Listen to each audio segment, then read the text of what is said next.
Hello বন্ধুরা, কালকে আমাদের বাড়িতে দুটি শালিক পাখি বাচ্চা পড়ে গিয়েছে। তো সে পাখি দুটিকে নিয়ে আমার বোন যত্ন করছে। আপনারা দেখুন।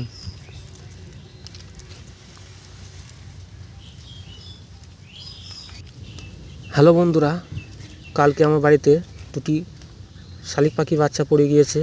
তো সে পাখির বাচ্চা দুটিকে নিয়ে আমার বোন যত্ন করছে। তো বন্ধুরা, কাল ঝড় দিয়েছিল, ওই জন্য পাখির বাচ্চা দুটো পড়ে গেছে। পাখির বাচ্চা দুটোর নাম হচ্ছে শালিক। তো শালিক পাখির বাচ্চা এটা। তো দেখতে পাচ্ছ আমি বাচ্চাগুলোকে খাবার খাওয়াচ্ছি। তো ভিডিওটা ভালো লাগলে তোমরা অবশ্যই লাইক করবে, কমেন্ট করবে আর শেয়ার করবে প্রচুর প্রচুর। Bye bye.